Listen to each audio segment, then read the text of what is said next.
queridos amigos, amigas, ¿cómo están? Es lunes 19 de febrero de 2024. Un abrazo para todos quienes nos escuchan, para quienes se conectan a través de nuestras redes sociales. Están ahí pendientes de la señal de Radio Pichincha, 95.3 FM, 94.5 en el noroccidente de la provincia. Radio Pichincha Multimedia es nuestro canal de YouTube.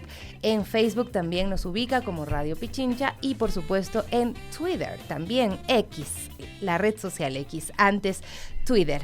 9:07. Bueno, algunos avisos parroquiales antes de entrar en materia. Vamos calentando y les contamos que como parte del mantenimiento de la autopista General Rumiñahui se colocará un poste de hormigón a la altura del parque de Cuscungo, por lo que estará parcialmente habilitado el carril izquierdo en sentido Valle de los Chillos, Quito, desde las 10 hasta las 12 horas. Información importante desde la prefectura de Pichincha. Y algunos otros temas que ya les vamos contando, relatando a lo largo de nuestro programa. Hoy estaremos con algunas recomendaciones porque parece que ya se viene la época de lluvia, a pesar de que tenemos un tiempo cambiante, ¿no? Estamos entre un sol intenso, una radiación ultravioleta altísima y la previsión de que también se presenten lluvias, lo cual está generando enfermedades estacionales que la gran mayoría de ellas son respiratorias, aunque también tenemos casos de otros virus que están provocando, sobre todo en los niños, en los más pequeños, constipaciones, en lo que tiene que ver con afectaciones también a su barriguita y demás. Las mamis saben de lo que les estoy hablando, pero vamos a hablar de otros temas también muy graves, muy serios, de lo que está pasando en nuestro país en medio de una declaratoria de conflicto interno armado. Vemos que ocurren muchísimas cosas, entre las noticias de que hay decomisos de toneladas de droga en Guayaquil, en Manabí, en Durán. Ya vamos a repasar también algunos titulares en torno a eso y estudios que se han hecho también a nivel de medios especializados en temas de criminalidad.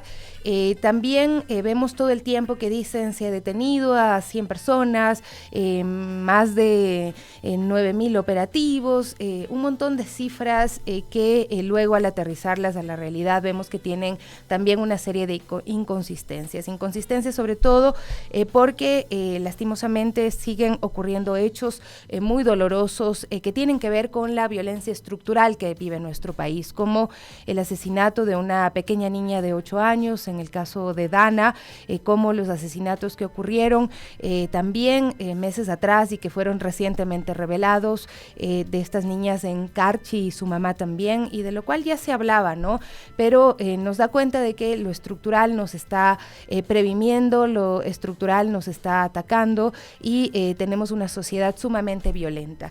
Y esta sociedad se refleja sumamente violenta, incluso cuando la voz generalizada es de que se devala, de que se vulneren los derechos de las personas y se generan estos discursos de odio que se siguen alimentando y que son como una bola de nieve que en cualquier momento cae sobre todo y generará muchísimo daño. Por eso hoy queremos saludar y hablar con Gabriela Gallardo. Ella es una activista de derechos humanos, también del movimiento guevarista, y ella nos va a relatar pues las circunstancias que están viviendo en el interior de la cárcel de Cotopaxi. Hay abusos militares que se están presentando y esto ya ha sido también ratificado por un juez que pues ha fallado a favor de personas privadas de la libertad que han sido privadas también de la medicación que necesitan y que ha sido recetada por médicos. Gabriela, muchísimas gracias por acompañarnos el día de hoy. Sé que es complejo hablar de estos temas en tiempos en los que resulta muy fácil sumarse al discurso de odio, al dejar de analizar otros casos, al dejar de analizar las violencias estructurales y dejar de decir que la gran mayoría de las personas que permanecen en privación de libertad pues son personas empobrecidas y muchas de ellas ni siquiera tuvieron juicios justos, como en el caso de Omar Campoverde. ¿Cómo estás, Gabriela? Muy buenos días. Buenos días, Sofía, mucho gusto, muchas gracias por la invitación. Sí, justamente nosotros hemos venido denunciando desde los primeros días en que se realizó la intervención militar en las cárceles, más o menos desde mediados de enero, cuál es la situación que se está viviendo allá. Al inicio había una serie serie de videos, de fotografías, de cosas que alcanzaron a enviar las personas privadas de libertad a sus familias, donde se evidenciaban situaciones de tortura horrorosas, extremas, cuerpos totalmente lacerados, golpeados por la tortura que recibían, y nosotros lo hemos venido denunciando desde el inicio. Sin embargo, no ha habido como una apertura por parte de los medios de comunicación, no ha habido una apertura tampoco por parte de la sociedad civil, de la opinión pública, justamente por lo que tú mencionas, Sofía, que es el tema de esta visión de justificar violaciones de derechos humanos bajo la excusa de este discurso de inseguridad. Entonces, para nosotros es súper importante primero el evidenciar hasta qué punto este discurso que se construye sobre inseguridad y sobre violencia delictiva es real, y hasta qué punto esto justifica las violaciones de derechos humanos contra miles de personas. O sea, recordemos que las personas privadas de libertad, de acuerdo al último censo que se realizó hace menos de un año, son 32.000 personas a nivel nacional.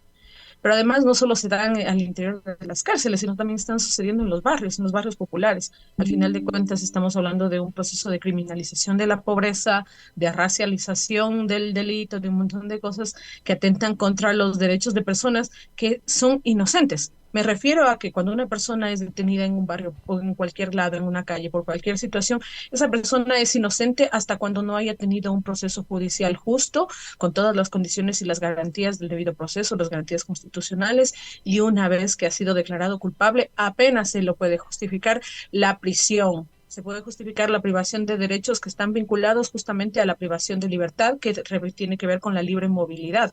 No hay ningún otro derecho que se limite a través de un proceso judicial. Sin embargo, como sociedad nosotros en este momento estamos pidiendo y aplaudiendo violaciones de derechos humanos constantes, no solo contra las personas privadas de libertad, sino contra la gente, como digo, racializada, criminalizada, empobrecida en los barrios populares. Pero además el tema de las cárceles es gravísimo, porque cuando nosotros hemos denunciado esto a través de redes sociales, de los diferentes espacios, la respuesta de la sociedad civil es como, sí, qué bueno, una rata menos, qué bueno que están haciendo este trabajo. Y yo o sea, a mí una de las cosas que me parece importante es llamar a reflexionar, es que cuando nosotros estamos haciendo eso, lo que estamos haciendo es llamando a que se viole el Estado constitucional de derechos, Lo cual más es allá de contra gravísimo. quién sea. Nosotros, cuando estamos pidiendo que se dé bala a los delincuentes o presuntos delincuentes, cuando estamos pidiendo que se torture, que se mate a las personas que están privadas de libertad, lo que estamos haciendo es pidiendo que se viole el Estado constitucional de derechos. Eso es una cosa súper grave, porque además, una vez que sucede esto con personas privadas de libertad, mañana puede ocurrir con cualquiera de nosotros. ¿Y cómo luego nosotros vamos a reclamar, vamos a exigir justicia frente a algo que como sociedad hemos venido pidiendo, clamando y rogando que suceda? Ujú. Entonces eso es grave, pero además si vemos la situación de lo que pasa, voy a hablar puntualmente de la cárcel de Cotopaxi, a Así pesar de es. que como familiares de personas privadas de libertad hemos tenido la posibilidad de contactarnos con organizaciones, con comités, con grupos de familiares de varias cárceles del país, y sabemos que la realidad no es muy distinta en las otras cárceles, pero en el caso de Cotopaxi puntualmente, porque ahí se encuentra mi compañero Marco Verde, que Ujú. es un preso político, al igual que yo me encuentro con arresto domiciliario por un tema de salud, pero él se encuentra allá en la cárcel, que además él, al igual que muchas otras personas, se encuentran en esa cárcel cuando tienen todavía un estatus de inocencia. Quiero decir, son personas que no tienen sentencia ejecutoriada, que no tienen sentencia en firme y que por tanto deberían estar en centros de privación provisional de libertad.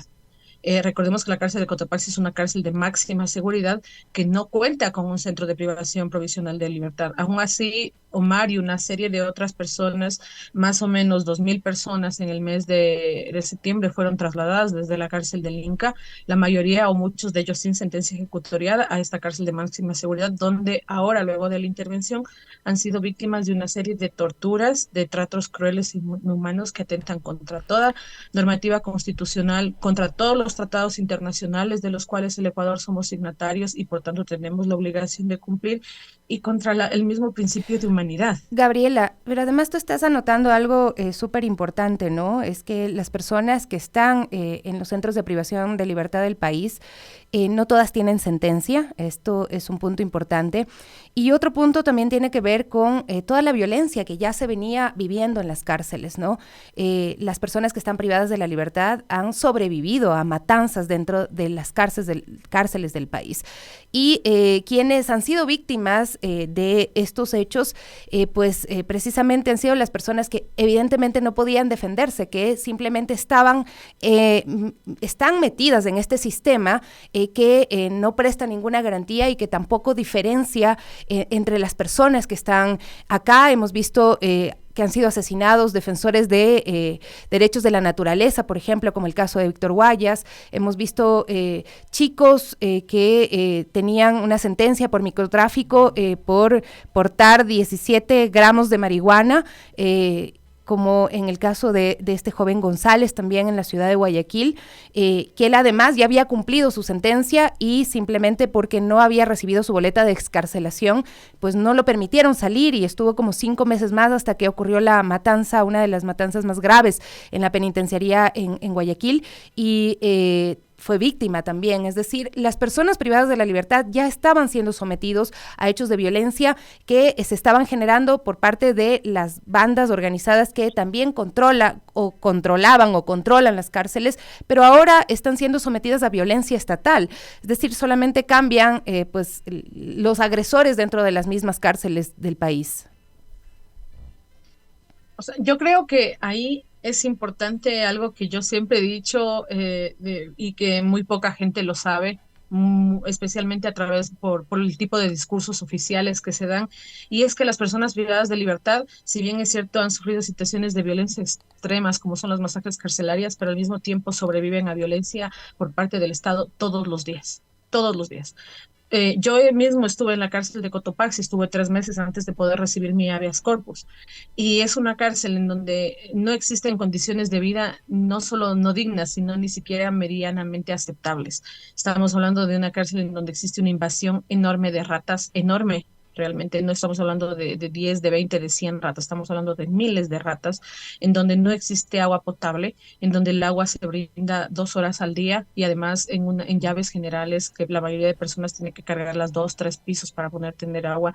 No funciona el sistema de alcantarillado y hay cosas elementales que tienen que ver con productos de higiene, papel higiénico, champú, jabón, absolutamente nada. O sea, el Estado encierra a una persona en un centro de privación de libertad como Cotopaxi y lo que le entrega es un planchón de cemento y es todo lo que obtendrá y 3 comidas al día de pésima calidad. Uh-huh. El resto es una forma, tomemos en cuenta que de acuerdo al artículo 31 de la Constitución, las personas privadas de libertad son un grupo de atención prioritaria y de acuerdo al artículo 51 de la misma Constitución, el Estado tiene la obligación de garantizar sus condiciones mínimas no solo para su rehabilitación, sino para una calidad de vida digna. Sin embargo, como digo, no existe productos de higiene, no existe agua potable, no existen comedores, las personas tienen que comer sentadas en el piso por donde la noche anterior estuvieron paseando miles de ratas, no existen ni siquiera lavanderías, son unas condiciones de violencia extrema por parte del Estado permanentes, o sea, son personas que están siendo encerradas y que no reciben siquiera una colchoneta para dormir. Ajá, no son los privilegios que la gente piensa, porque un poco en este discurso que se ha presentado es como que si las personas privadas de la libertad estaban gozando de privilegios, las grandes mayorías, digo, de las personas privadas de la libertad, porque evidentemente sí se han dado casos en los cuales se ha visto que los jefes de ciertas bandas han tenido privilegios en complicidad con el mismo Estado, porque no hay otra forma de que eso ocurra, ¿no? Pero en este caso no es que estaban viviendo con privilegios dentro de los centros de privación del país. Exactamente, como tú lo mencionas, Sofía, justo hay un grupo muy reducido, un porcentaje muy reducido de personas que tienen grandes privilegios y que están vinculados al manejo de grandes cantidades de dinero, también de corrupción, de cosas que se dan a nivel de las mismas autoridades. Pero la gran mayoría, más del 90% de población penitenciaria, son gente humilde, gente muy pobre, que las condiciones de vida que tienen al interior de una cárcel que el Estado, se supone que están bajo tutela del Estado, no ha podido garantizar, no lo ha hecho, no le ha interesado hacerlo. Yo recuerdo que hace unos meses, en época de campaña, había este discurso de que hay personas que tratan de delinquir para poder ir a una cárcel porque ahí tienen atención médica, operaciones, tienen las comidas completas y tienen todo. Eso no es cierto. Eso no es cierto. Una persona privada de libertad, solo por poner un ejemplo, ya voy a hablar en un ratico de esto, cuando ingresa a un centro de privación de libertad, el gasto mínimo oscila entre los 300 y $700, solo para entrar, porque tienen que comprar colchoneta, cobijas, todo, ni siquiera se puede usar la ropa que uno usa en la calle Ujú, porque hay unas condiciones de un uniforme, unas características muy específicas del color de las cobijas, del color de las toallas, del color de las sábanas, de la ropa, y eso las familias lo tienen que comprar. O sea, el Estado te exige utilizar un determinado uniforme, pero lo tienes que pagar tú, lo tiene que pagar tu familia. Entonces, pensar que una persona busca ingresar a un centro de privación de libertad para gastar cientos de dólares, no solo al ingreso, sino todo el resto del tiempo, porque hay que comprar productos de higiene, papel higiénico, shampoo, jabón, todo el tiempo ahí, y eso lo venden en una tienda al interior del centro de privación de libertad que se llama Economato y que además es mucho más costoso que comprar afuera. O sea, ujú. incluso la misma empresa encargada de dotar de estos productos al interior de las cárceles está haciendo un uso abusivo de la posibilidad de comerciar con estos productos con personas que están en una vulnerabilidad y en una pobreza extrema. Entonces, el pensar que una persona que esté en privación de libertad tiene todos los beneficios y las cosas de las que se habla afuera es mentira. Hay un proceso de violencia por parte del Estado, de descuido, de desprotección por parte del Estado. A esto se suma toda la violencia de la que acabas de mencionar a nivel de bandas delictivas, de todo lo que han sido las masacres carcelarias que conocemos, que desde hace 3 años vamos ya casi 500 muertos. Asesinados en condiciones además terriblemente violentas, pero a esto se suma también lo que está pasando a partir de la Ujú, incursión militar. Yo quiero mencionar algunas situaciones específicas que son comunes a todas las personas que están privadas de libertad en Cotopaxi y que incluso los jueces, mencionar que Omar se solicitó para Omar un habeas corpus a través de la Corte Provincial. No le dieron el habeas corpus justificando que no existía tortura. Sin embargo, yo quiero mencionar solo por poner un ejemplo, cosas que lo vieron los jueces en el momento de la audiencia de habeas corpus y que lo han visto en todas las personas privadas de libertad, y es que lo raparon la cabeza. ujú, Eso es violento. Eso es un trato cruel e inhumano. Es rasurar la cabeza. En el caso de Omar, él es de autoidentificación indígena. Él mencionaba frente a los jueces en la declaración con el tribunal que él solicitó que no le cortaran el cabello porque eso forma parte de su identidad y a él lo golpearon y le cortaron el cabello diciendo que ahí todos son iguales. Ahí nada más ya hay una violación flagrante, demostrada frente de los jueces de que hubo una vulneración al derecho a la identidad sin ujú. hablar todavía de las situaciones de violencia. Además, él mismo declaró, y lo han hecho varias personas privadas de libertad, porque además no es en vano que existen cientos de habeas corpus en este momento en la corte de Cotopaxi, al igual que sucede en Guayas con lo que pasó con la penitenciaría y lo que está sucediendo en el Turi también en Cuenca, y es que han denunciado haber sido golpeados, fueron dejados sin ningún tipo de alimento durante los primeros 3 días de intervención militar, y me refiero a nada, ni siquiera un pan. Fueron privados del agua durante los primeros 5 días. Hasta el día de la audiencia que tuvimos hace una semana y media, en el caso de Omar, él mencionaba que no tienen luz eléctrica hasta ese momento y mencionaba que comen una sola vez al día. A pesar de toda la propaganda y vemos una serie de medios de comunicación y de espacios y de redes sociales reproduciendo la gran labor del ejército, donde hacen un show mediático en donde indican cómo están siendo alimentados, donde tienen todo ordenado, y eso no es cierto. O sea, él lo declaró delante de los jueces, que comen una sola vez al día, además comen en condiciones de animales porque les exigen comer de rodillas, arrodillados en el piso, con las tarrinas en el piso, sin cucharas, sin cubiertos, comer como animales literalmente, y les dan 2 minutos para comer. A los 2 minutos comienzan a patear las tarrinas y lo que alcanzaron a comer bien y lo que no, no.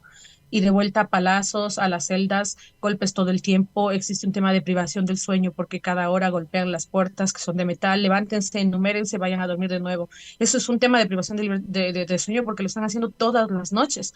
Gente que está viviendo en un estado de estrés y de terror constante en donde se escuchan todos los días los gritos de auxilio y de piedad de personas que están siendo torturadas por los militares. O sea, no es un invento, no es un rumor, es algo que una persona ya lo declaró frente a un tribunal.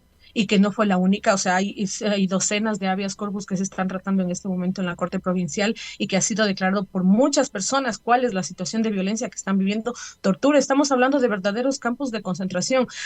Cuando se creó las Naciones Unidas y cuando se emitió la Declaración Universal de Derechos Humanos, era frente al horror que estábamos viviendo en los campos de concentración que se vivían a través del holocausto nazi, donde habían unas prácticas terriblemente dolorosas, denigrantes, de tortura física, psicológica, de desprotección absoluta. Y hoy, 70 años después, estamos viendo que sigue pasando lo mismo. Lo que pasa en la cárcel de Cotopaxi en este momento es un verdadero campo de concentración.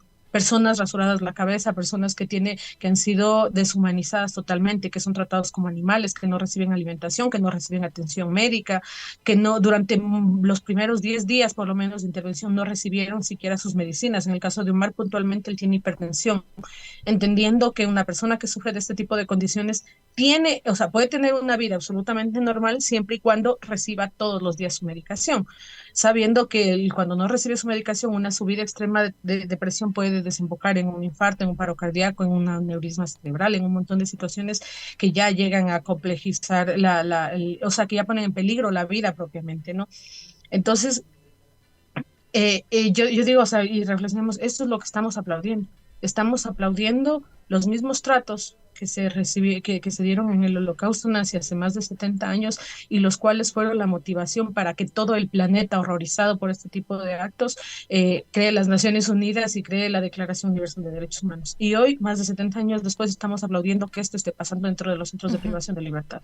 Las Gaby, personas privadas de libertad son personas que están respondiendo a su sentencia, que están dando su respuesta a la sociedad por sus errores y por eso están privadas de libertad. Por tanto, no puede haber un castigo adicional de estas características, mucho menos simplemente por la justificación de un estado de excepción. Gaby, todo lo que tú estás narrando de verdad que es espeluznante y además lo digo, es aún más doloroso ver que hay quienes se suman a este discurso, quienes no tienen capacidad de raciocinio, quienes no pueden ver en toda su dimensión lo que significa esto, lo que implica de que se esté aplaudiendo este tipo de abusos con personas que no pueden hacer absolutamente nada para defenderse en este caso, que están sometidas a estos tratos crueles, estos tratos inhumanos que no se pueden aceptar.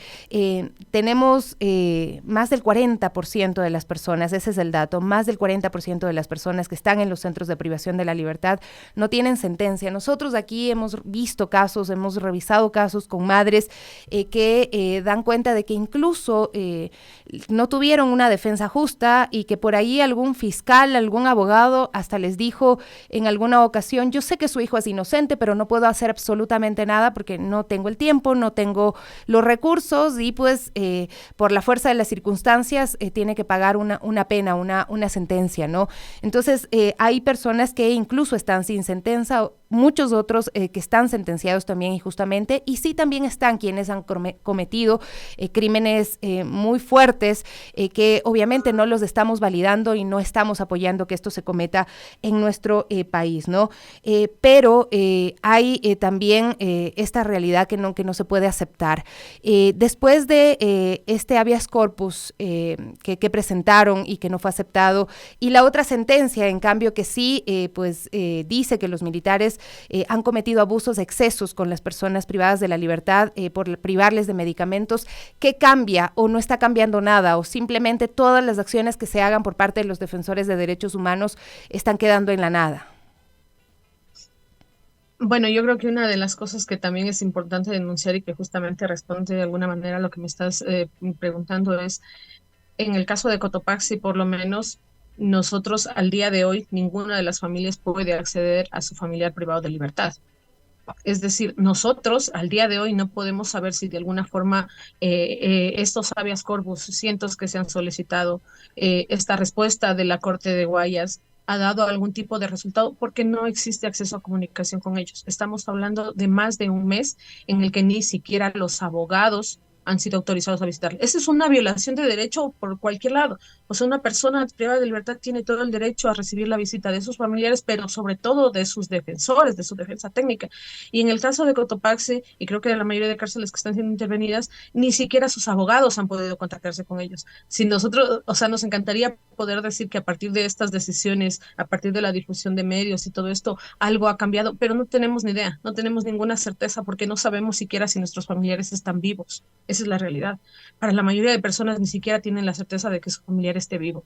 En el caso mío y de varias otras personas más, por lo menos los vimos a través de una cámara y tenemos la certeza de que están vivos a través de una audiencia de habeas corpus, que además es todo un proceso judicial, que tiene un costo, que requiere de unos recursos, tanto económicos, humanos, conocimientos y un montón de cosas.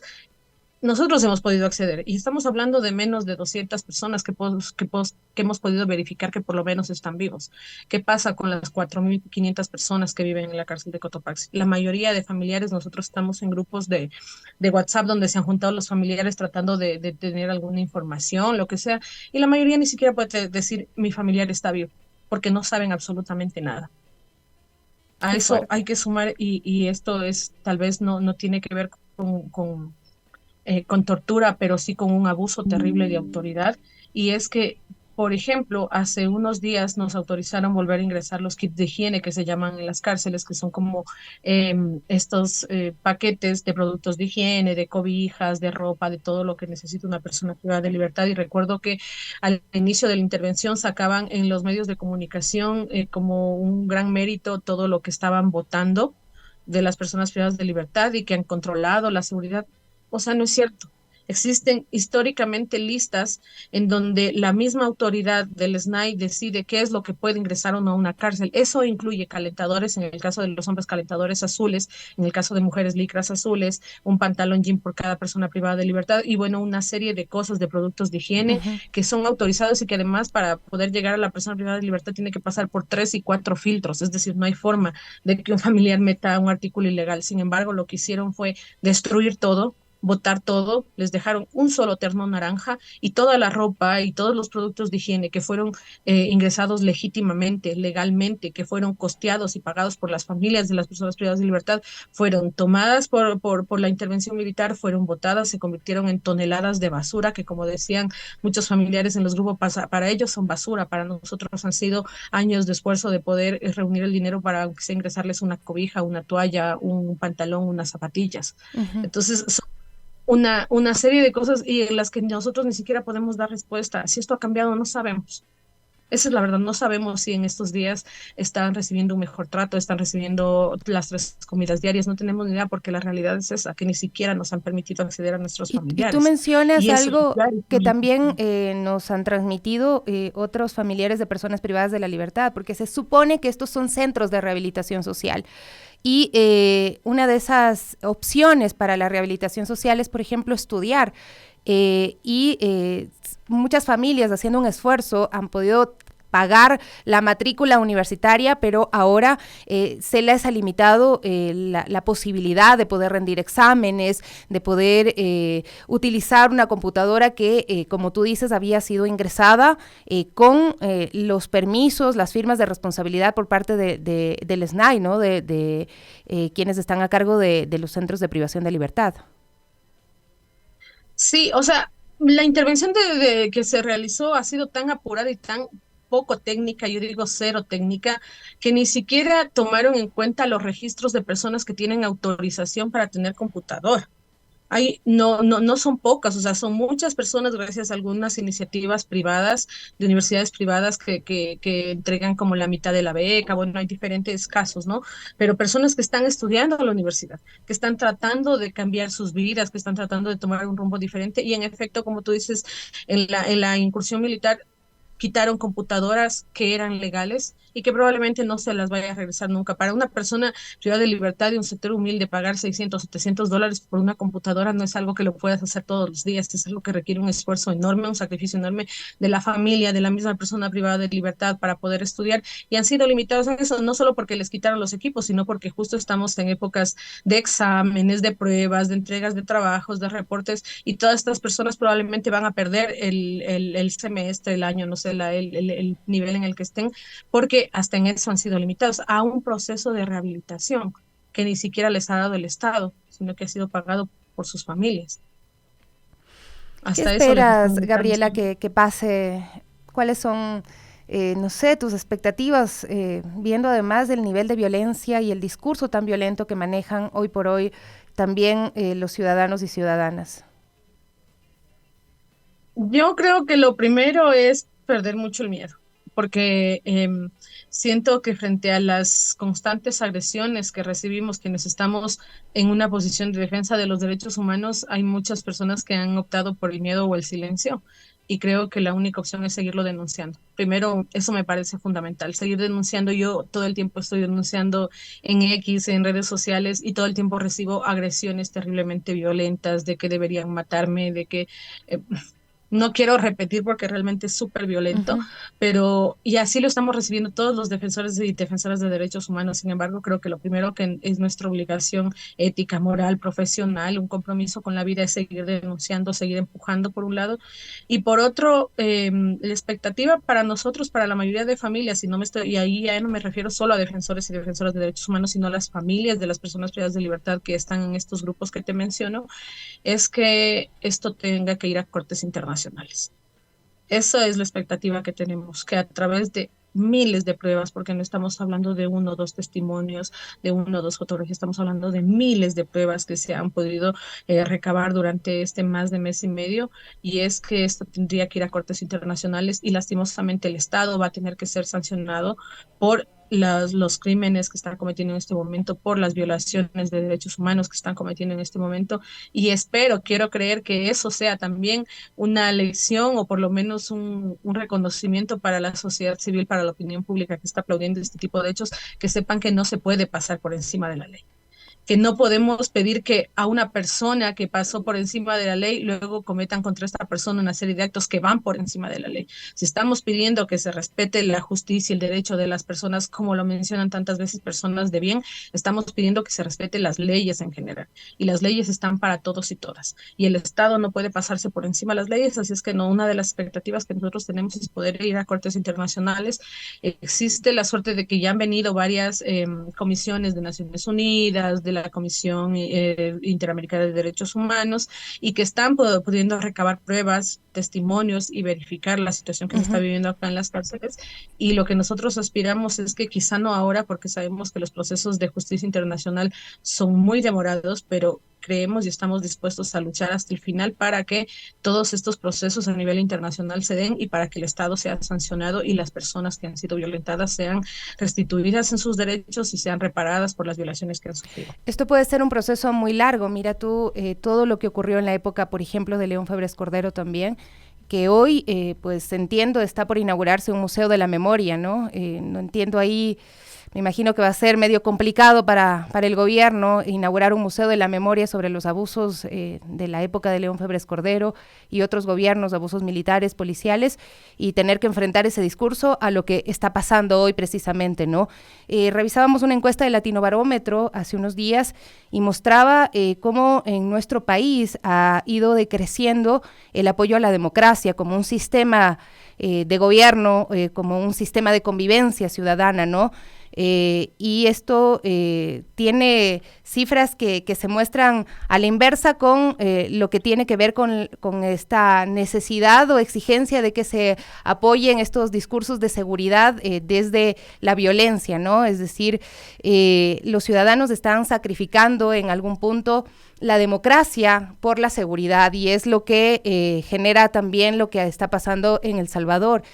Simplemente en un momento la autoridad, el presidente, en este caso Bukele, dice: no me importa lo que diga el mundo entero, no me importa lo que digan las organizaciones de derechos humanos, aquí se hace lo que yo quiero, lo que yo digo, a pesar de que existan muchas evidencias de que hay vulneraciones también a personas inocentes que están pagando injustamente por estos escenarios de violencia, pues nadie dice nada y todos aplauden, ¿no? Ese es el riesgo, ¿no? De que estamos sacrificando un sistema en teoría que es el ideal, la democracia, por algo que pues en algún momento nos puede pasar la factura a todos y todas. Gabriela, muchísimas gracias por acompañarnos el día de hoy, que tu voz se escuche, que las voces de los familiares se escuchen también, porque son estas víctimas que se tienden a llamar colaterales, ¿no?, de lo que está pasando ahora mismo en el país.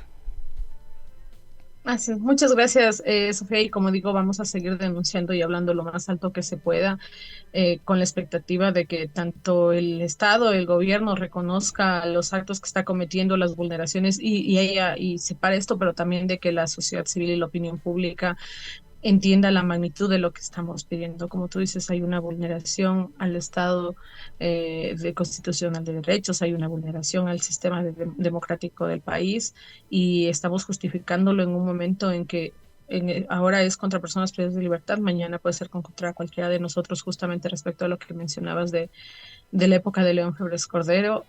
Una de las cosas que mencionaba Omar cuando dio la declaración frente al juez es que él fue torturado, le ponían una toalla en la cara y le botaban chorros de agua para que tenga esa sensación de ahogo. Yo recuerdo que son exactamente las mismas prácticas que yo leía cuando era adolescente en los libros que hablaban justamente sobre las torturas de la época de Febres Cordero. Entonces, estamos volviendo a esos 80 y, como tú dices, denunciando a través de un museo de la verdad y todo esto. Yo creo que una de las cosas que tenemos las familias y las personas que han sido vulneradas es el derecho a la verdad. Y el derecho a la verdad, incluso como parte de la reparación, es importantísimo. Yo creo que probablemente en unos años tengamos que estar inaugurando un museo o un espacio de reconocimiento y de reparación para las personas que en este momento están siendo vulneradas, porque es una realidad que no la viven una o dos personas, no son casos aislados, sino es algo que se está viviendo en las cárceles, que se están viviendo en los barrios populares. Y fuera de ellas, sí, más pobres del país. Hemos visto una serie de ejecuciones extrajudiciales que se han dado ya y que están documentadas a través de videos, a través de denuncias. Entonces, esa es la realidad. Y yo creo que como familias y como ecuatorianos, luego del gran trabajo que se hizo justamente cuando se hizo el informe de la verdad, en el caso de los 80, creo que ahora también es necesario este derecho a la verdad y a la reparación, tanto de las familias como de sus víctimas. Muchísimas gracias, Gabriela.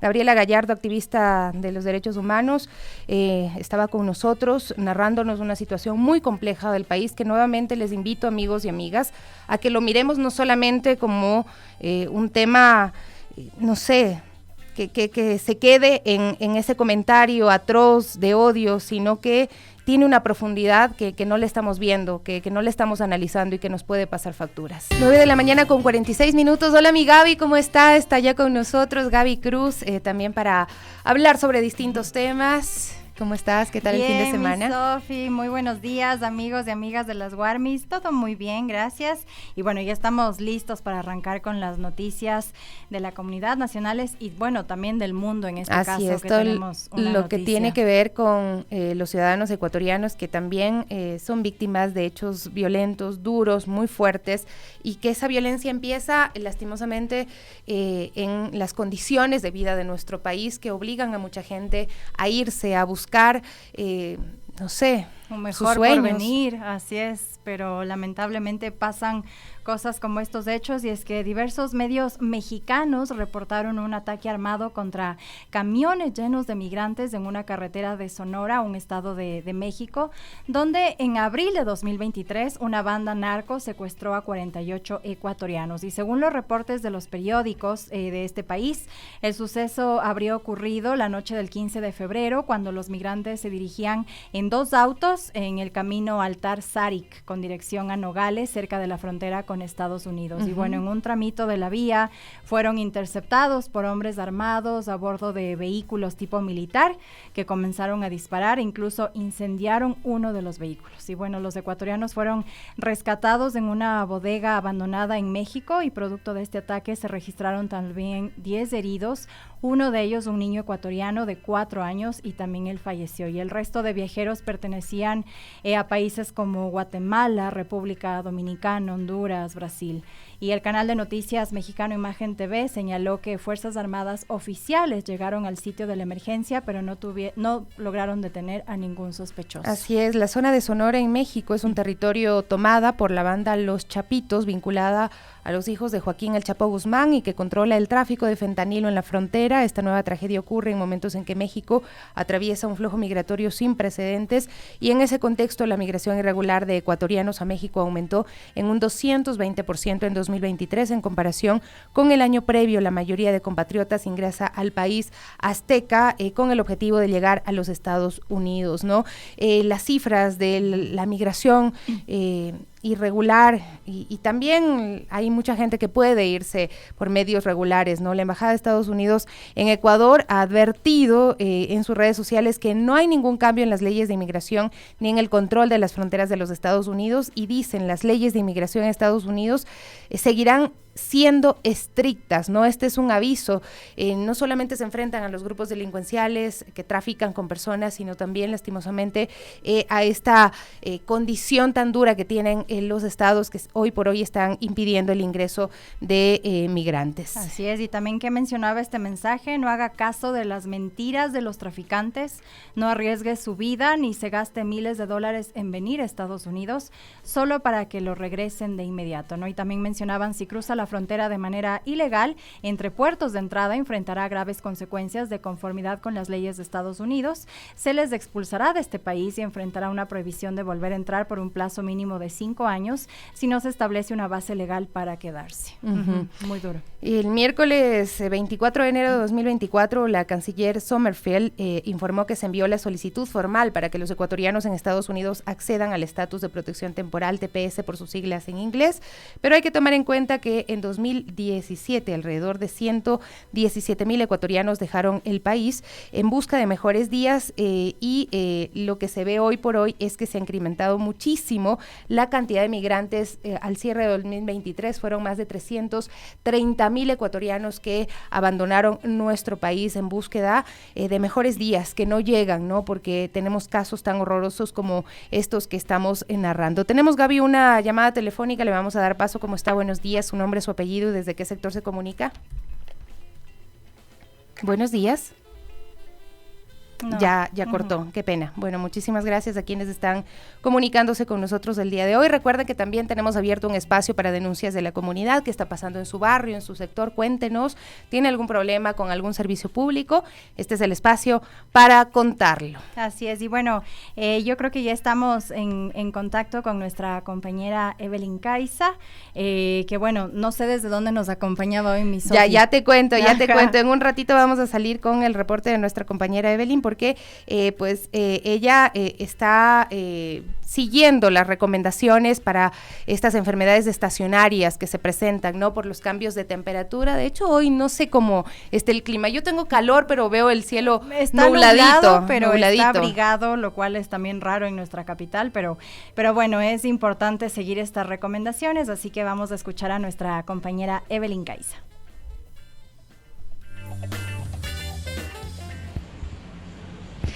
¿Cómo están? Buenos días. A pesar de que ustedes ven este sol radiante acá en Quito, pues la novedad es que ya se vino febrero y con él llegaron las lluvias. Estos cambios un poco bruscos de temperatura son lo que están generando las enfermedades más conocidas como estacionales, enfermedades respiratorias que están afectando un poco a la población.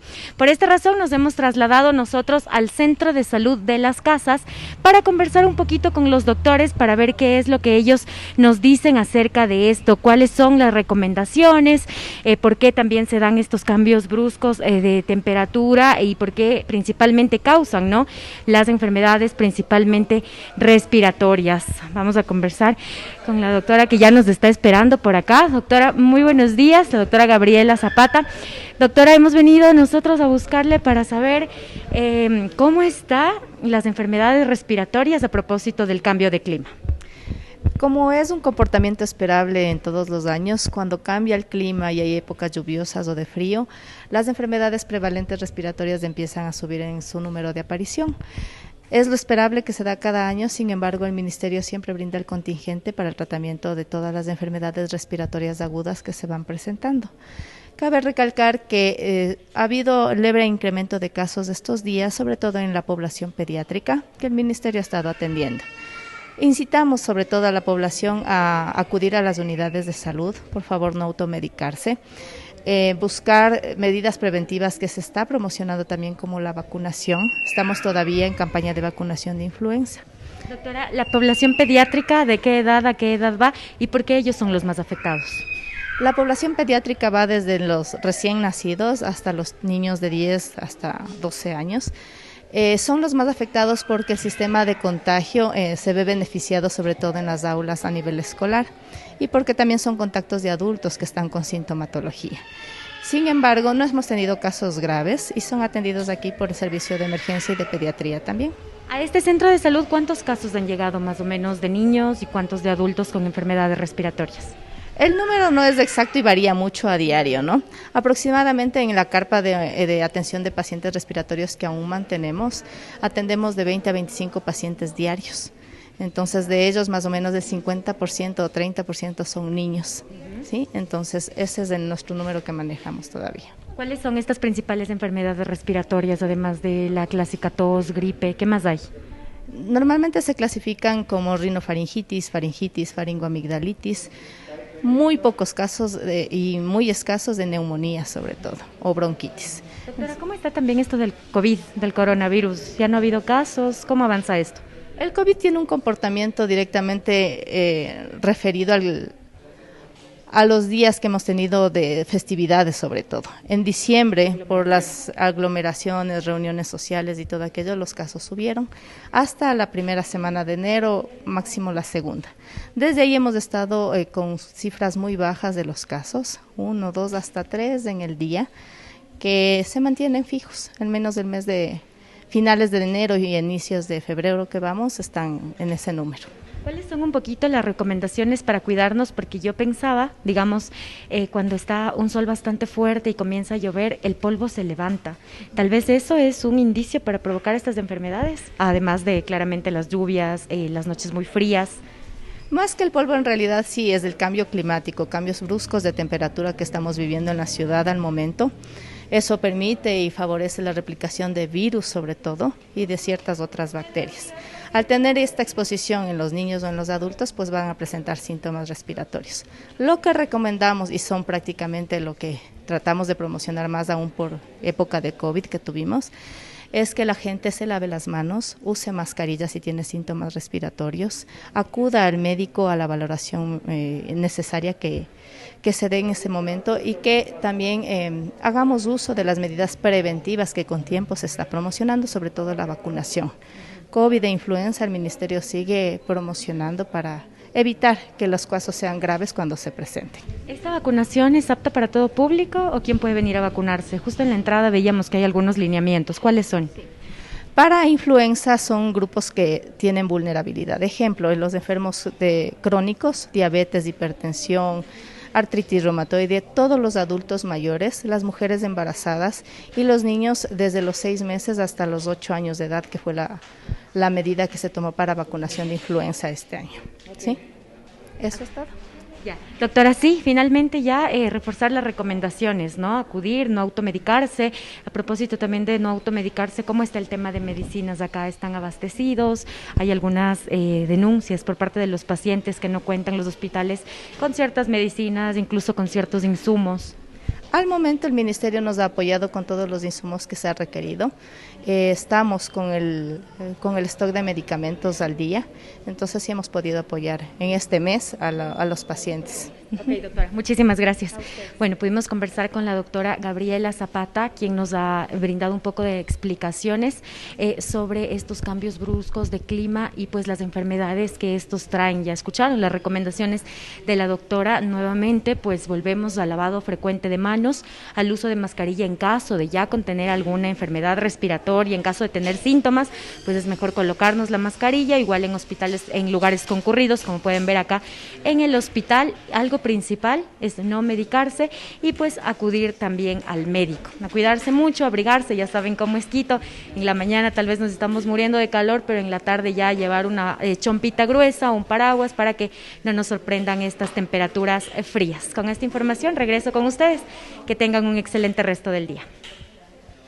A nuestra compañera Evelyn Caiza, que bueno, ha ido a visitar este centro de salud.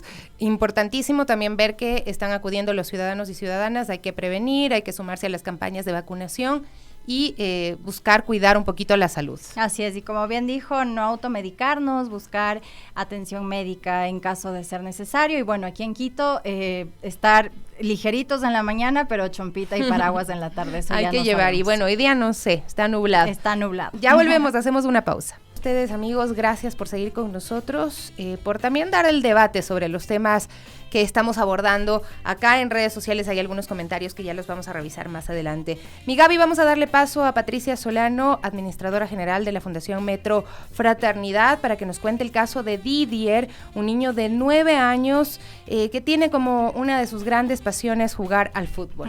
Así es, entonces esta idea es que quieren ayudar a Didier para superar la enfermedad que tiene, en este caso es un tipo de cáncer, y que pueda seguir cumpliendo sus sueños, como es el caso de jugar fútbol. Así que le damos paso a nuestra invitada de hoy día. Muy buenos días, Patricia Solano, administradora general de la Fundación Metro Fraternidad. Buenos días, Patricia.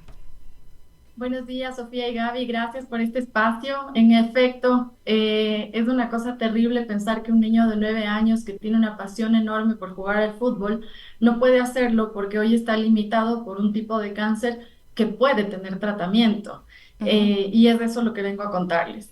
Didier desde hace 7 meses está inmovilizado prácticamente. La única forma en la que puede movilizarse es en una silla de ruedas y depende muchísimo de la ayuda de la madre. Él tiene un tipo de cáncer que le topa un huesito en la pierna. La idea de la cirugía que se puede llevar a cabo con nosotros de Metro Fraternidad junto con el cuerpo médico del Hospital Metropolitano es retirar parte del hueso que está hoy tomado por estas células malas y reemplazarlo por un módulo y permitir que el niño mantenga su pierna. Caso contrario, la solución que tendría es la amputación de esa piernita.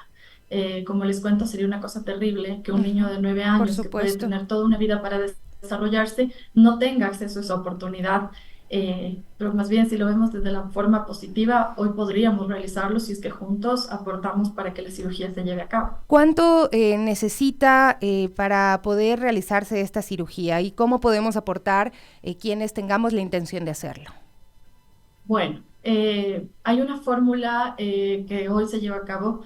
Fundación Metro Fraternidad junto con el Hospital Metropolitano, con el cuerpo médico, donan más del 60% del valor de la cirugía y necesitaríamos levantar en apoyo en efectivo cerca de $10,000 para que la cirugía se lleve a cabo y esa fórmula se complete, ¿no? Todos podemos ayudar a través de canales como cuenta corriente en Banco Pichincha y en Banco Pacífico, también la página web de la Fundación. Si me permiten, Gaby y Sofía, puedo dar el número de las importante. Cuenta corriente Banco Pacífico a nombre de Metro Fraternidad, número 5175957, y Banco Pichincha, cuenta corriente también, número 3060270-104. La página web de la Fundación es www.metrofraternidad.org. www.fundacionmetrofraternidad.org, y acá también encuentran ustedes un botón de pagos a través del que se puede hacer una donación absolutamente segura. Quería preguntarle sobre este tipo de cirugía. Esta es una cirugía para la cual no hay acceso en el sector público. Es correcto, Sofía. Esa es la situación. Si hoy el niño toma una definición de ayudarse en el sector público, en el sistema público de salud, la resolución de esa cirugía sería la amputación de la pierna. Y continuaría con quimioterapias. Si es que la fundación puede realizar si es que nosotros como Fundación Metro Fraternidad podemos realizar la cirugía, la solución es devolverle la movilidad y asegurar que el niño tenga su piernita y pueda hacerlo en la quimioterapia sin ningún problema, manteniendo su miembro inferior. Vamos a escuchar a Didier. Tenemos un video que le pido al Estevitan que podamos ponerlo para que escuchemos unas breves palabras de Didier, ¿no? Él tiene apenas 9 añitos. 9 añitos, ¿no? Y está pasando por esta situación tan compleja, tan grave. Este sarcoma es un tipo de cáncer que se produce en los huesos o en el tejido blando ubicado alrededor y es una condición más común en niños y adolescentes, pero puede ocurrir a cualquier edad. Por favor, Estevitan, pongamos el video para que puedan verlo nuestros amigos y amigas. Hola, Soy Didier. Hace 8 meses me dijeron que tengo cáncer en la pierna. Me gusta mucho el fútbol y ahora por el dolor no puedo jugar. Con tu donación puedo realizar mi cirugía y volver a caminar. Ahí escuchábamos al pequeño Didier. Y bueno, muchísimas gracias, Patricia, por comentarnos de este caso, y esperamos que sí se pueda tener todo el apoyo para que Didier siga cumpliendo sus sueños. Gracias, Patricia. Gracias a ustedes, Sofía, Gaby, a todos los que me escucharon, que nos puedan acompañar, será maravilloso. Ojalá que sí. Yo creo que hay una solidaridad muy fuerte que se presenta en estos casos cuando estamos hablando de niños y niñas, que es una responsabilidad de toda la sociedad en su conjunto cuidarlos y prestarles las condiciones para que puedan tener su vida con normalidad. En este caso se necesita esta cirugía para salvar la pierna de Didier. Les recuerdo las cuentas: Banco del Pacífico, cuenta corriente 517-5957 y Banco Pichincha, cuenta corriente 306-32-701-04 de la Fundación Metro Fraternidad. Gracias a Patricia por acompañarnos el día de hoy y bueno, tendremos este caso muy presente. Un abrazo para Gabriela Barzola, también la madre de Didier, que entendemos está cuidándolo, dedicada a él 100%. Es lo que pasa cuando se presentan estas enfermedades catastróficas, que las madres, en su mayoría, los padres también cuidadores, pues están ahí y tienen que dedicarse exclusivamente y a veces limitando también oportunidades para continuar laborando. Así es. Bueno, muchísimas gracias, Patricia, y bueno, nosotros acá seguimos con las noticias del día de hoy y bueno, con una noticia que sonó mucho el fin de semana y de hecho desde inicios ya del mes, y es que la noche del 17 de febrero, Dana Ramos Pilataxi fue encontrada sin vida en la cisterna de la casa de sus abuelos paternos en el Porvenir en Riobamba, y esta pequeña de 8 años había sido reportada como desaparecida el primer día de este mes. Así es, un caso muy doloroso. A las 19:45 el día sábado, la Policía Nacional informó que Dana Ramos es hija del sargento de policía Mauro Ramos Pilataxi, quien permanece detenido, tiene prisión preventiva desde el 9 de febrero. A la casa de los abuelos paternos llegaron la fiscal provincial Silvana Vinuesa, además el teniente coronel Hugo Amores, jefe de la Policía Judicial de Chimborazo, y el capitán Víctor Astudillo, jefe de la DINASED. El padre de Dana, el sargento de policía Mauro Ramos, y Evelyn Janet son investigados. Ella desde el 8 de febrero cumple arresto domiciliario y se encuentra embarazada. La madre de Dana, Sonia Pilataxi, pensaba incluso que su hija pudo haber sido sacada del país, ya que habría recibido mensajes extorsivos. Por eso, luego de la denuncia de su desaparición, se activó la alerta Emilia a nivel nacional, y desde hace 6 años, en 2018, en Ecuador funciona esta alerta Emilia. Se trata de un sistema de búsqueda de niños y niñas que se encuentran en peligro inminente, y para eso el país firmó un convenio con el Center of Missing and Exploited Children, que nos permitió sumarnos a esta red global de niños desaparecidos. Así es, esto un poco para recordar, cómo surgió esta alerta Emilia, que inicialmente en otro país es la alerta Amber. En nuestro país fue adaptada por el caso de esta pequeña niña también que fue secuestrada y asesinada en Loja en 2017, hallada sin vida de la misma forma que Dana Ramos, ¿no? Los defensores de derechos se han pronunciado ante este crimen en contra de Dana. Sibel Martínez, por ejemplo, se mostró muy angustiada porque estos casos se repiten, y esta vez en manos del propio padre de Dana, un sargento de policía, que son dos temas gravísimos. Ahí es violencia vicaria por un lado, pero también estamos viendo cómo miembros de la policía en servicio activo, pues lastimosamente están involucrados en estos hechos. Así es, que mencionó Sibel Martínez, pues dijo abominable, un sargento en servicio activo que se desempeñaba como investigador de la policía, y ahora obviamente es procesado por la muerte de su propia hija. Por favor, ¿qué otra prueba necesitamos para entender que hay que depurar a esa institución? Ecuador, una película de terror. Entre muchos mensajes mensajes que el fin de semana lo leímos en torno a las infancias, ¿no? Cómo están en una situación de vulnerabilidad. Mauro Andino también, por ejemplo, dijo, algo debemos de estar haciendo muy mal como sociedad para que nuestros niños sigan siendo asesinados o violentados, en muchos casos en manos de sus propios familiares, quienes deberían cuidarlos. Que se haga justicia por Dana Ramos y que caiga todo el peso de la ley sobre los responsables de este aberrante delito. Espanta conocer que el principal sospechoso es su padre, miembro activo de la Policía Nacional. Absoluta solidaridad y fortaleza para su familia y amigos. Los compañeritos de las aulas, ¿cómo les explicas a los niños que compartían con Dana que esta niña, que su compañera, su amiguita, fue asesinada brutalmente y que el asesino fue su padre? Estos casos además revelan algo que es una situación estructural de nuestro país, Gaby, y es que las cifras demuestran que 6 de cada 10 mujeres, niñas han sido agredidas en el Ecuador. Las cifras muestran que también hay violencia en contra de los niños, niñas y adolescentes, y esto es estructural, y obviamente dentro de la Policía Nacional se va a mostrar con más fuerza porque son personas que crecen también y son formados en un entorno y en un discurso violento, lastimosamente. Así es que urge depuración, pero urge también cambiar la forma del abordaje de la enseñanza en los currículums. Recordemos que tras el femicidio de María Belén Bernal, su madre pidió que se incluyan derechos humanos, que se incluyan otros aprendizajes y enseñanzas para las personas que van a ser parte de la Policía Nacional, y fue omitido como una medida de reparación. No se le otorgó ese pequeño triunfo a la madre de María Belén Bernal de que los policías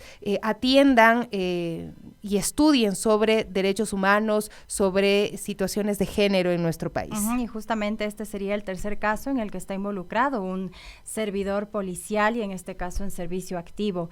Pero bueno, también tenemos declaraciones del exministro del Interior, Patricio Carrillo, al que se le ocurrió que este hecho se pudo calificar como una equivocación. La mayoría de policías hacen más por la patria que por sí mismos y sus familias. Existe una enorme deuda con ellos. Lastimosamente, cuando un policía se equivoca, la sociedad le convierte en un chivo expiatorio de los problemas políticos. Esto es una pena, el país debe cambiar, esto mencionó el exministro. Y fue realmente rechazado por la gran mayoría de ciudadanos, por quienes pues dicen esto no es un caso aislado.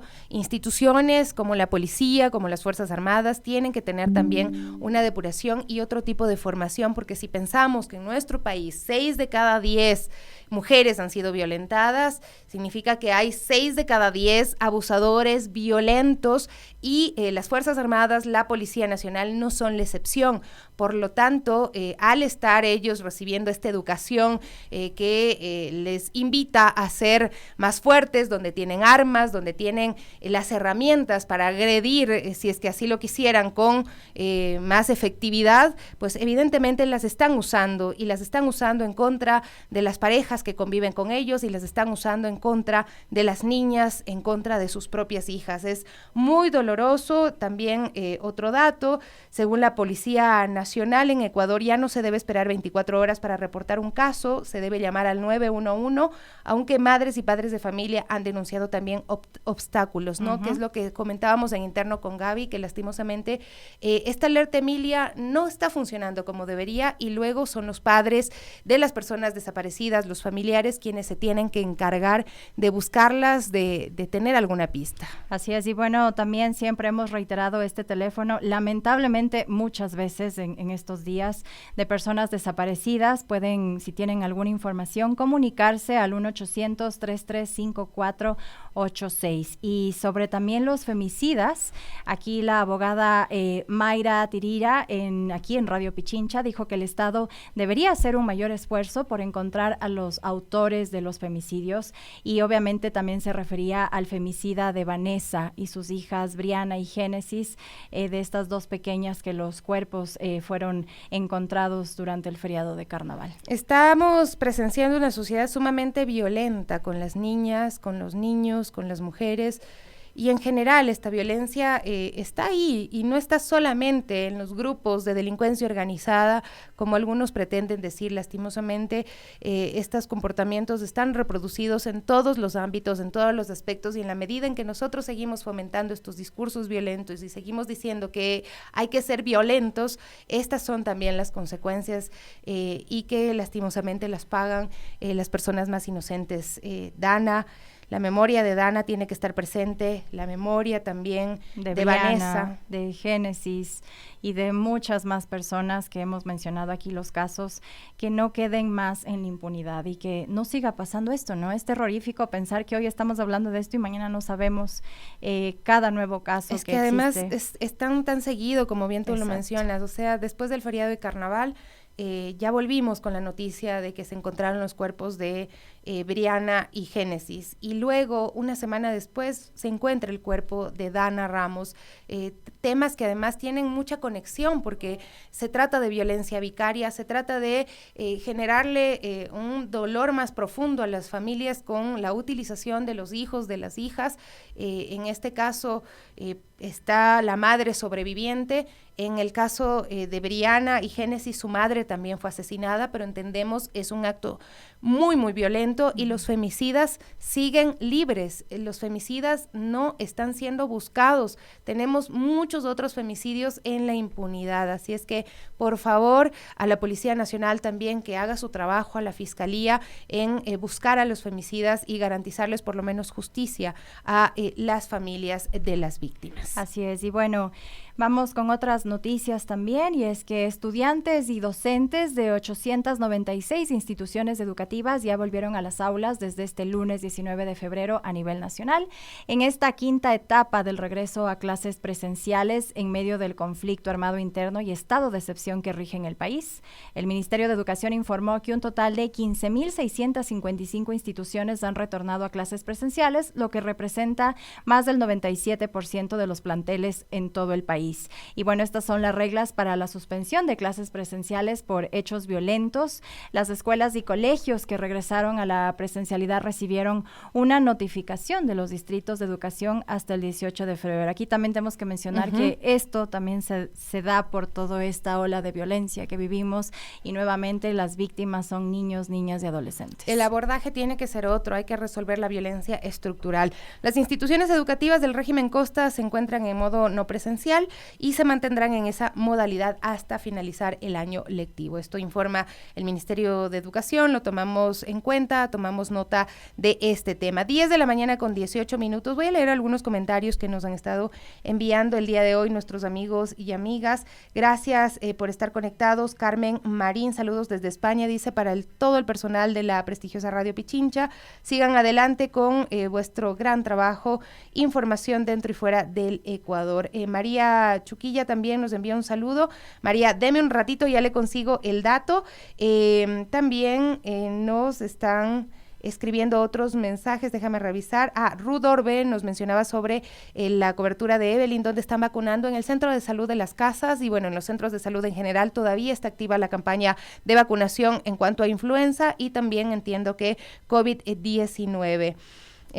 Hay otros comentarios. Dulce, Margarita Romero, Sara Fer, Luis Guzmán, Juan García, a todos les enviamos abrazos. Estábamos discutiendo acerca de la situación de las personas privadas de libertad en nuestro país también, y hay ahí un debate a través de nuestras redes sociales, Radio Pichincha Multimedia. Gaby, vamos a pasar a repasar otros temas que tienen que ver con lo que ha pasado en Quito durante el fin de semana, siniestros de tránsito, este caso en la ruta Collas, donde se presentó lastimosamente un siniestro que le cobró la vida a una mujer quien falleció, ¿no? Una moto cayó por el puente de Collas, un choque vial provocó que los ocupantes de una moto cayeran por la quebrada en la zona del puente de Collas en Quito. El siniestro vial ocurrió a las 14:15 de este 18 de febrero de 2024. El siniestro dejó una mujer fallecida y un herido que estaba siendo atendido en una ambulancia, según informó el Cuerpo de Bomberos de Quito. El personal también realizó las tareas de rescate de los afectados que cayeron a la quebrada. Sí, bueno, también hay que mencionar que hubo un nuevo accidente la mañana del sábado en la avenida Simón Bolívar, a la cual ya está catalogada como una de las vías más peligrosas de la ciudad. Y bueno, aquí fue un accidente entre un vehículo particular y un tráiler, al parecer, y hubo 2 personas fallecidas. Eso fue muy temprano en la mañana y pues tuvieron que cerrar completamente la vía hasta realizar todas las labores pertinentes en la vía. Uh-huh. Bueno, triste porque no cesan estas muertes que pueden ser prevenibles también en nuestro país. Otro tema, otro dato, el presidente del IES ha anunciado un nuevo sistema digital para agendar citas. El presidente del IES, Eduardo Peña, anunció que el nuevo sistema digital de citas estará disponible en unos 2 meses. Gaby, el presidente del Consejo Directivo, Eduardo Peña, anunció que se alista un nuevo sistema digital para agendar citas. Así es. Bueno, ¿qué nos menciona él? La idea es que un robot pueda manejar los espacios que los médicos tienen libres, ¿no? Esto junto con un sistema de geolocalización. Las consultas podrán ser virtuales o telefónicas, con lo que se podrán ser atendidos por médicos en todo el país, no importa dónde se encuentre el afiliado. Y si durante la cita el médico considera que el paciente necesita una derivación a otro centro primario de atención, que esté ubicado cerca a la vivienda del afiliado. Y esto es lo que un poco nos han explicado desde el IES cómo se manejará este nuevo sistema, ¿no? Uh-huh. Pero bueno, nos tocará esperar la implementación que, como bien lo mencionaste, Sofi, será en 2 meses. Así es, en los próximos 2 meses estaría afinando este sistema de citas. Se busca agilizar la atención a los afiliados. Y podrían ser atendidos de una manera más rápida, es lo que he dicho, porque actualmente esperan hasta 77 días, un estándar, incluso muchísimo más por una cita, incluso para consultas generales, ¿no? Cuando se trata de especialistas ya la cosa se vuelve más complicada y no se diga, también hay mucha gente en lista de espera para cirugías en el sistema del Instituto Ecuatoriano de Seguridad Social. Por eso es que lastimosamente uno hoy por hoy se lo piensa 2 veces antes de acudir como al sistema de salud del IES, ¿no? Y esto también resulta terrible porque los ciudadanos terminan gastando de su bolsillo dinero que no tienen o endeudándose para pagar por una internación, una hospitalización, porque no se está dando la atención de emergencia. Así es, y justamente hablando de la seguridad social, la afiliación de jóvenes ha caído en más de 50,000 personas desde el 2019, esto mencionan las autoridades, a diferencia de las afiliaciones de personas mayores a 30 años, que sí ha incrementado, y al cierre de 2023, el IES tenía 863,639 afiliados de entre 15 y 30 años. Y esto representa ahora una disminución del 5,5, que está en 50,466 menos en este tiempo de comparación. Así que eso también es alarmante, ¿no? Se supone que nosotros, los aportantes, somos los que más damos a este país y a la seguridad social, y que exista esta disminución, pues va a acarrear más problemas, ¿no? No solo en el sistema de salud, creería yo. Bueno, estos son los datos que hay que ir revisando, pero también hay que tener mucho cuidado con el análisis en torno a lo que pasa al IES, porque también se trata como en algún punto de desmerecer los servicios públicos y no, se deben potenciar, se debe invertir. 10:24, ya la Lí está viéndonos feo, así es que nos vamos a despedir. No, se vienen sí, las noticias. Un abrazo ya fuerte. Con Lí Espinel, y bueno, y luego viene el Kike Show, así que con nosotras hasta el día de mañana.